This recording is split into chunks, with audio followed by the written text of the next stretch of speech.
Buddy Platt, back with another episode of Value Spirits. Today, our spirit of choice is Canadian Club. We went north of the border for this one. Canadian Club is also known as CC, for those you out there a little bit older.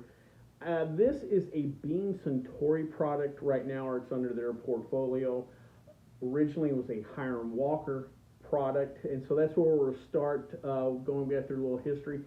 Obviously, the company Hiram Walker was started by a gentleman named Hiram Walker. Now, how he got into distillation, or how he learned about it, was he started distilling vinegar at a grocery he worked for. We've talked about this several times. About 200 years ago, if you wanted to get into the spirits business, the best way is actually work as a grocer, and that's what Hiram did. Eventually, though, he did start his own distillery, which he opened in Detroit, Michigan in 1858. Now, after the Civil War, even though Prohibition did not come nationwide until 1920, after the Civil War, there were already a groundswell to start the Prohibition. Several states had already entered Prohibition. Hiram kind of saw the writing on the wall and decided to move the distillery across the river there in Detroit to Windsor, Ontario, Canada. After he finished the distillery, he created something called Walkerville, basically a community and housing for the employees, because he knew someday that he was really going to have to crank out the booze when Prohibition hit. And if you do a little research, the amount of alcohol that went from Hiram Walker's distillery in Windsor across the river to Detroit during Prohibition was absolutely mind-boggling. So he needed to keep the employees taken care of. Now, during this time, though, Hiram's whiskeys really started to take off, started to gain some traction, and especially in a particular place, Gentlemen's Club. Now, Gentlemen's Club of the late 1800s are a lot different than the Gentlemen's Clubs of today. Not quite the houses of ill repute, more of like your kind of supper clubs, or the men's club, where powerful people meet. They were really established for the bourgeoisie at the time. Now, after a while, they've gotten so popular in these gentlemen's clubs that people start referring to them as club whiskeys. And that, again, created a certain demand.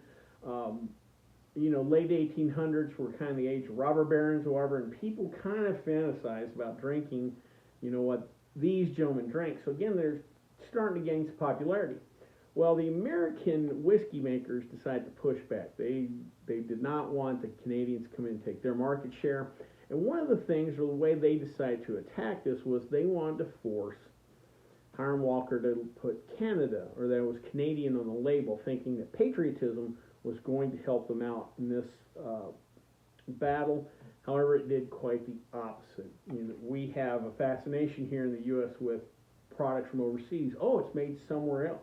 Even though Canada is basically like your little brother living next door, it's still next door, and people fascinated by it. By 1890, they put Canada, or the Canadian Club, on the label, and it just helped sales even more.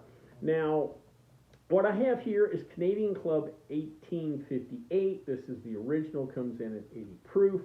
They have several other variations. There's Canadian Club Reserve, which is 9-year-old whiskeys. Canadian Club Classic is a selection of 12-year-old whiskeys. And they do something, and I just saw these for the first time a couple years back, and I was kind of stunned, because today we kind of view Canadian Club as more of a value. Again, we look at value. Maybe a U.S. equivalent would be something like an Evan Williams. They did a series called Canadian Club Chronicles, where the age statements were 41, 42, 43, and 44-year-old Canadian whiskeys, which is just boggles my mind. They also do a sherry cask version of this.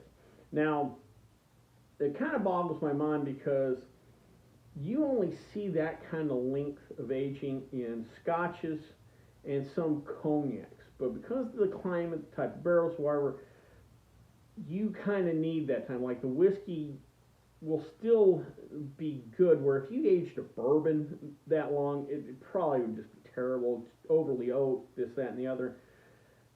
Canada, I'd be interested to try that, because Canada's climate, while cooler and you're going to need to get less of the angel share there, it's still probably more extreme than scotches, however, so that kind of aging is impressive. Real quick, what's in the bottle? Canadian whiskeys are different than Scotch or bourbon because there's no predominant grain. Corn can be predominant, rye, wheat, barley, what have you. There's no predominant grain. Also, too, these are generally blends of, let's say, corn and barley, whatever.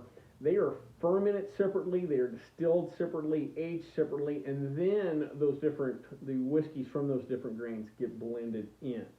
So that's where Canada's a little different. Also, too, you'll hear people refer to Canadian whiskeys as rye.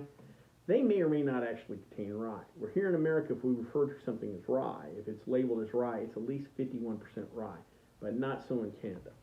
So that being said, let's give CC a try. All right. Got a nice little bit of color. This is, Canadian whiskeys are a minimum of 3 years compared to, if you want to be known as straight bourbon, 2 years. Yeah, like I said, nice little bit of color. Let's go in for the nose. All right, I get a little bit of the classic vanilla. A lot of the wood notes, to me, it almost reminds me a little bit, oddly enough, a wood varnish or wood finish, or, you know, the rag you would take to varnish something. I'm getting a little bit of that on the nose.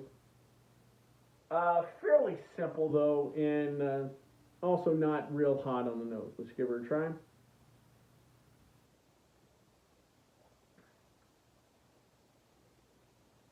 All right. Nice bit of sweetness up front. After that, not much on the palate. I do get vanilla notes from the oak. You do pick up the wood that you smelt there, but real simple. Again, a lot of people, you know, will refer to this as rye, but you're not getting any kind of classic rye bite.